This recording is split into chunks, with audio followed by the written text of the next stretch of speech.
House of the Dragon episode 6 just came out and I just watched it and I'm going to talk about it, give my first overall reaction to it, and there will be spoilers in this video, so if you have not watched the episode yet, go watch it and then come back and watch this, and also consider subscribing. So we're officially in the second half of this season now, and there was a mega time skip that happened between episodes 5 and episode 6. So episode 6 kind of feels like the season premiere 2.0. Like, this very much feels like the beginning of a season, even though it's just halfway through the first season. Like, every character has changed drastically, and that was honestly my favorite aspect about this episode to watch, was relearning these characters, re-meeting these characters, seeing where they are now, seeing who they've become. Rhaenyra has a bunch of kids, Alicent has a bunch of kids, Daemon married Laena and they have a bunch of kids, and he's also across the Narrow Sea hanging out in Pentos, and just so much shit is different now, and tension is rising drastically between everyone, and that is so clear from the very first scene in this episode.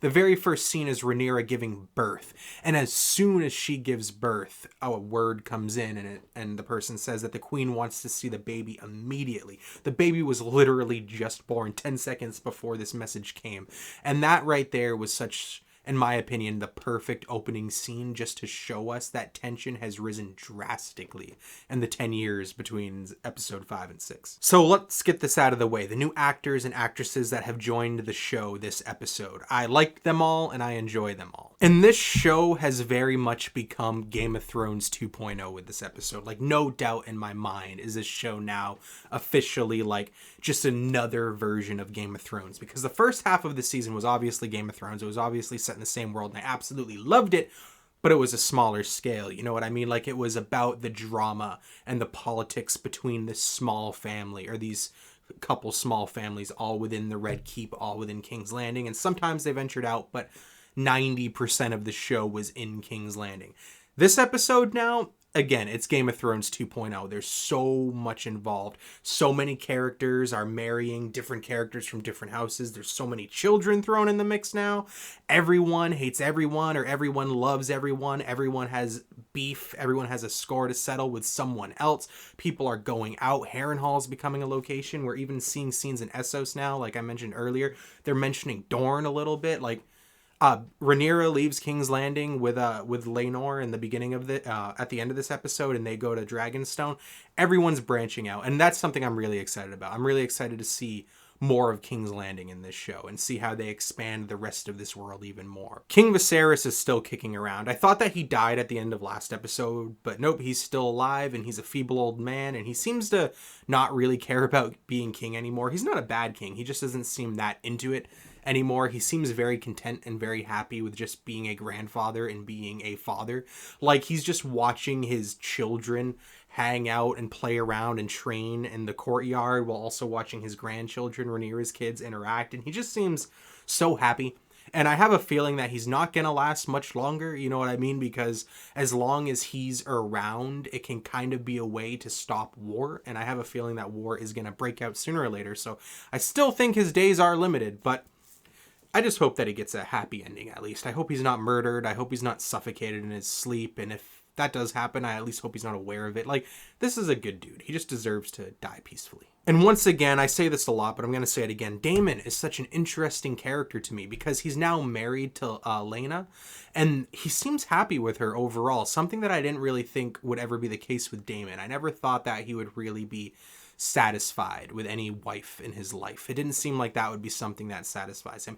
And that's still the case, because even though he's married, even though he has children, and he is teaching a language to one of his daughters, so he clearly cares about his kid. He's clearly at least being a father a little bit.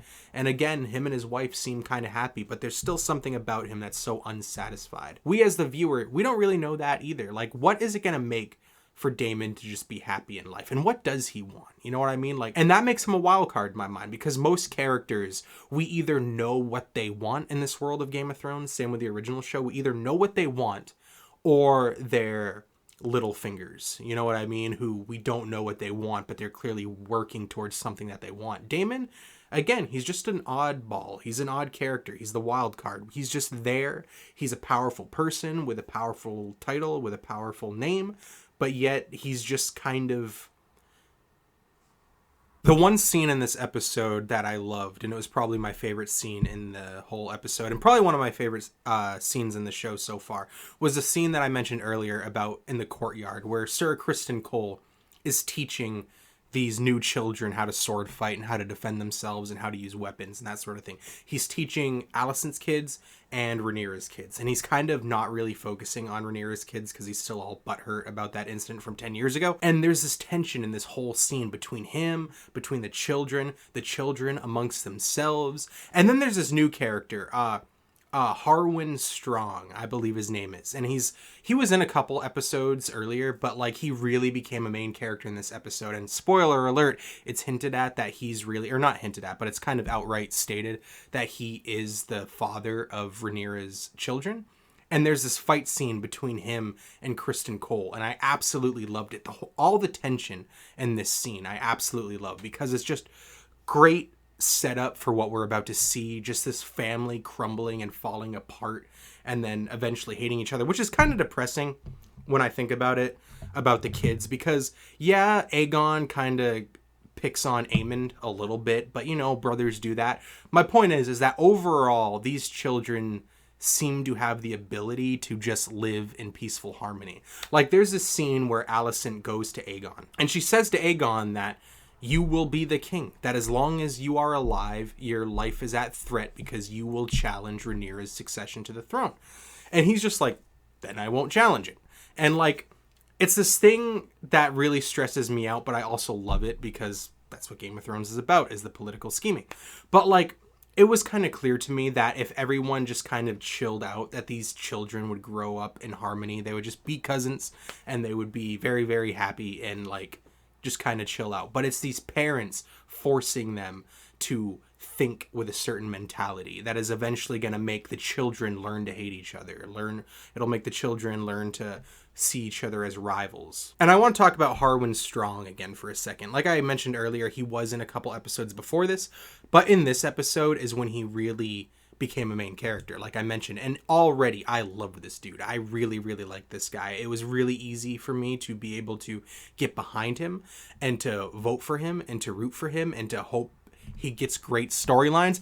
And then he's killed at the very end of the episode. He's set on fire, and it's so stressful because I thought to myself, I'm like, I bet this dude's going to be one of my favorite characters. He's dead in classic Game of Thrones fashion, which I love, but hate, and love that I hate it. Sorry, by the way, I'm rambling like a madman in this video. Just thoughts are racing from this episode. I love this show, and this episode might be my favorite of the whole season so far. But anyway, yeah, enough rambling from me. That's my thoughts, my first initial reaction and impressions on the newest episode of House of the Dragon.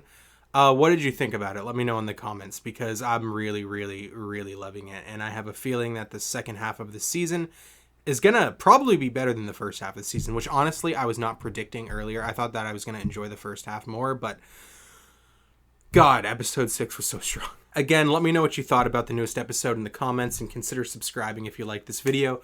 I talk about House of the Dragon all the time. I also talk about other TV shows. I do trailer reactions. I do movie discussions, that sort of thing.